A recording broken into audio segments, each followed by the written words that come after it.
Hello दोस्तों, नमस्कार। अगर आप बैंकिंग सेक्टर में काम करते हैं और आपने अभी अभी प्रमोशन एग्ज़ाम में भाग लिया है और उस विभागीय प्रमोशन एग्ज़ाम के लिखित परीक्षा को पास कर लिया है, तो ये वीडियो आपके बहुत काम आने वाली है। इस वीडियो को अंत तक देखिएगा, जिसमें हम लोग इंटरव्यू के लिए सफलतम टिप्स क्या हो सकते हैं, वो कौन से तरीके हो सकते हैं, किस तरीके से जिससे आप इंटरव्यू में सफल हो सकते हैं, इसके बारे में चर्चा करेंगे। जी हाँ, आपको लिखित परीक्षा पास करने के बाद भी इंटरव्यू को भी पास करना होता है।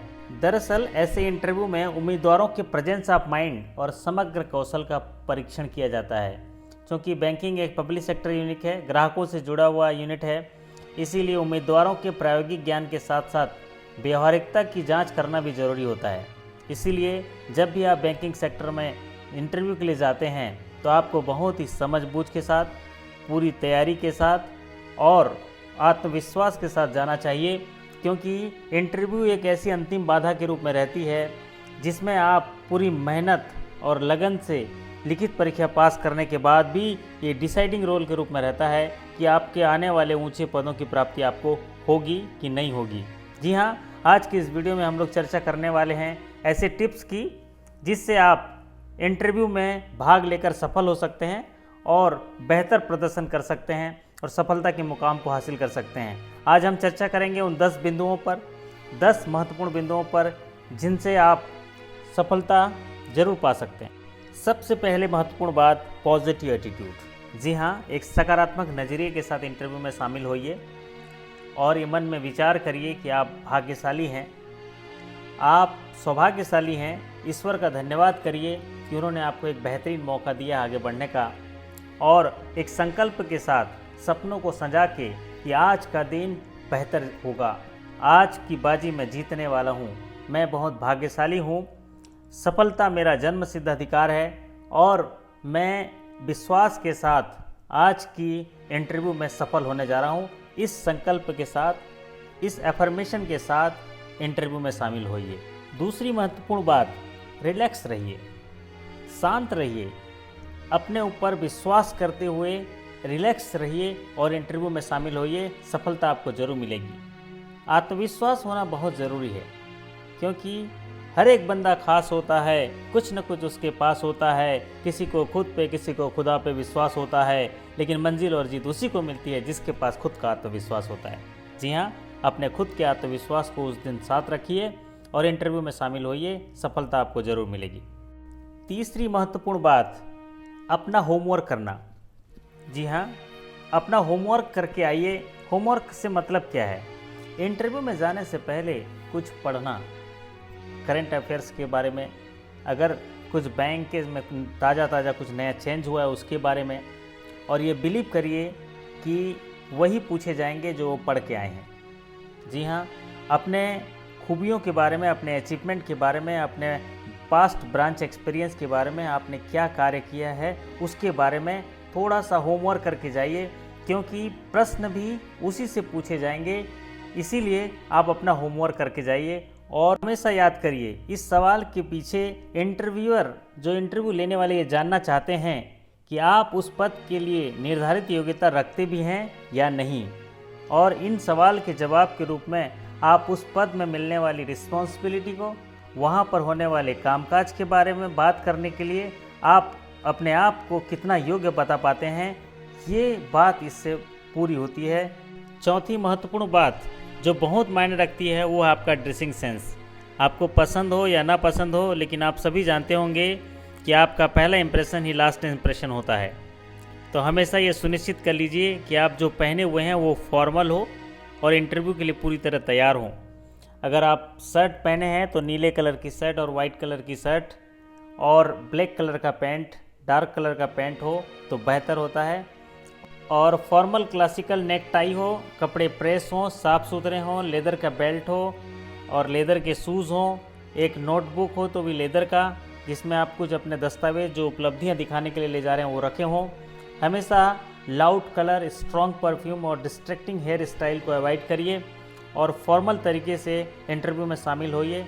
आपका आत्मविश्वास झलकेगा, आपका बॉडी लैंग्वेज एकदम प्रखरता के साथ आएगा और आप सफलता जरूर पाएंगे। पांचवी महत्वपूर्ण बात जिस पर आपको ध्यान देना है वो है बी पंक्चुअल। समय पर रहिए, अनुशासन के साथ रहिए, समय पर उपस्थिति अपना दर्ज कराइए। जी हाँ, बैंकों में होने वाले पर्सनल इंटरव्यू या साक्षात्कार जो प्रमोशन एग्ज़ाम के लिए होता है, ये एक्चुअल में पूरी चयन प्रक्रिया का एक बेहद ही महत्वपूर्ण हिस्सा है। इसमें इंटरव्यू के दौरान सवालों के जवाब देने के पहले आपको समंदर से गहराई लानी पड़ती है और आपको सही समय पर वहाँ पहुँचना होता है। जी हाँ, अगर आप समय पर पहुँचते हैं तो आपका आत्मविश्वास कुछ अलग सा होता है, आप में एक स्थिरता आती है और आप इंटरव्यू में जाने से पहले आपकी मानसिकता को वहाँ के वातावरण के हिसाब से अपने आप को अनुकूलित कर पाते हैं। तो हमेशा पंक्चुअल रहिए, समय पर पहुँचिए, आप ज़रूर सफल होंगे। छठवीं महत्वपूर्ण बात होती है आपका आई कांटेक्ट। जिस तरीके से आप अपने आप को हैंडल करते हैं, सवालों के जवाब देते हैं, उनसे बात करते हैं, ये आपकी पर्सनालिटी के बारे में पूरा बता देता है। आप किस तरह से हाथ मिलाते हैं, आप किस तरह से प्रवेश करते हैं, आप किस तरह से उनको देखते हैं, आप किस तरह से उनका आई कांटेक्ट मेंटेन करते हैं, जब आप बात करते हैं, ये बहुत कुछ निर्भर करता है आपकी पर्सनालिटी, आपकी व्यक्तिगत छवि को दिखाने के लिए, आपकी गुणवत्ता और आपके अंदर की गहराई में क्या छुपा हुआ है इसको बताने के लिए आपकी आंखें बयां कर देती हैं। इसलिए अपना आई कांटेक्ट बात करते समय आप ज़रूर मेंटेन करिए। सातवीं महत्वपूर्ण बात, ध्यान से सुनना, आपकी लिसनिंग क्वालिटी। जी हाँ, सुनना एक कला है, लेकिन ध्यान से सुनना उससे भी बड़ी कला है। इसलिए जब भी आपसे कुछ बोला जाए या सवाल पूछा जाए तो उसको बड़ी ध्यान से सुने आप, क्योंकि जब आप ध्यान से सुनते हैं तो उस सवाल में पूछे गए मंशा से आप वाकिफ़ होते हैं और उनके उद्देश्य को सुनते हुए उस तरीके से आप सही तरीके से उसका जवाब दे पाते हैं और आपको संतुष्टि होती है और आप इंटरव्यूअर जो हैं वो सहमत होते हैं आपके जवाब से। आठवीं महत्वपूर्ण बात, आपका कम्युनिकेशन स्किल्स। जी हाँ, आपकी जिस भाषा में पकड़ अच्छी है आप उसी भाषा में उत्तर दीजिए और जिस टॉपिक के बारे में आपको पूछा जाए और आप अगर उसके बारे में जानते हैं तो आप जिस लैंग्वेज में, जिस भाषा में आप अच्छी पकड़ रखते हैं उसी भाषा में आप जवाब दीजिए। जी हाँ, आपका भरोसा और विश्वास अलग अंदाज से होगा और आप अपनी बात सही तरीके से साक्षात्कार लेने वाले अधिकारीगण के सामने सही तरीके से रख पाएंगे, क्योंकि आप हमेशा याद रखिए आप ही की बातों से सवाल पैदा होने वाले हैं। आप किस तरीके से कम्युनिकेट करते हैं, आप अपनी बात को किस तरह से रखते हैं, अगला सवाल उन्हीं बातों में से, उन्हीं विषयों में से आने वाला है। तो आपका कम्युनिकेशन स्किल बहुत कुछ निर्भर करता है आपके आगे आने वाले सवालों पे। आप उसका ड्राइव अपने हाथ में ले सकते हो, उसका ड्राइवर हैंडलिंग जो है, हैंडल है, आप अपने हाथ में ले सकते हो कि ये अगला सवाल क्या हो सकता है। तो कम्युनिकेशन स्किल एक स्ट्रॉन्ग पॉइंट है कि आप किस तरीके से इंटरव्यूअर के साथ कम्युनिकेट करते हैं अपने आप को। नौवीं महत्वपूर्ण बात, बैंक के प्रमोशन इंटरव्यू में कुछ सामान्य सवाल या जो हमेशा पूछे जाने वाले सवाल वो इस तरीके से होते हैं कि आपने प्रमोशन का ये पद क्यों चुना। जी हाँ, आप इस पद में जाने के बाद क्या चीज़ करना चाहते हैं, ऐसी कौन सी चीज़ है जो आपको इस पद के लिए प्रेरित करता है, आपका हम इस पद पर क्यों चयन करें, आपकी पोस्टिंग भारत के किसी दूरगामी स्थल पर हो जाए तो क्या आप जाएंगे, आप अपने पिछले कार्य अनुभव के बारे में बताइए, आप मार्केट के बारे में क्या जानते हैं। जी हाँ, ऐसे बहुत सारे सवाल, कॉमन सवाल आपको पूछे जाएंगे। दरअसल इन सब सवालों के पीछे इंटरव्यू लेने वाले अधिकारीगण की मंशा होती है कि आप जिस पद के लिए जा रहे हैं आपकी रुचि और ज्ञान का स्तर कितना है।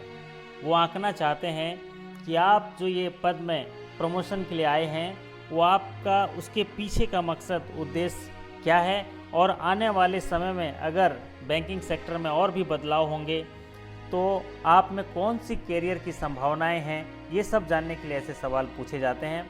अगर आप थोड़ा सा होमवर्क करके जाएंगे तो इन सारे सवालों का बेहतर तरीके से जवाब दे पाएंगे।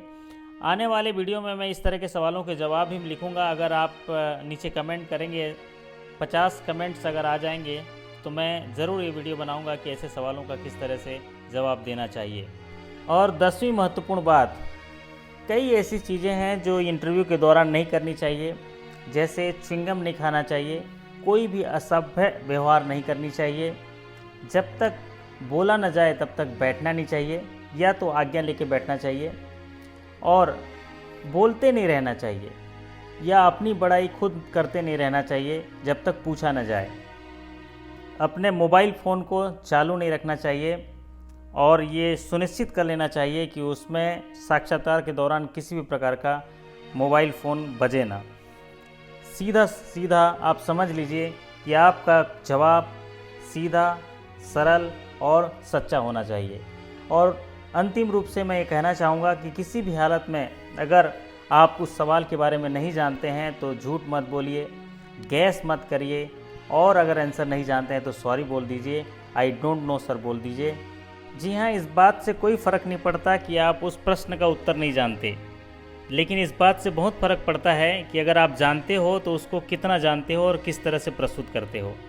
तो ये रहे कुछ सफलतम टिप्स आपके आने वाले इंटरव्यू के लिए। मैं उम्मीद करता हूँ कि आपको वीडियो बहुत अच्छा लगा होगा, और अगर अच्छा लगा होगा तो इसको लाइक कर दीजिए, और अगर चैनल में नए आए तो इसको सब्सक्राइब कर लीजिए। मैं अपने दिल की गहराई से इस इंटरव्यू के लिए आपको बहुत सारी शुभकामनाएं देता हूं और आपको बहुत बहुत धन्यवाद करता हूं।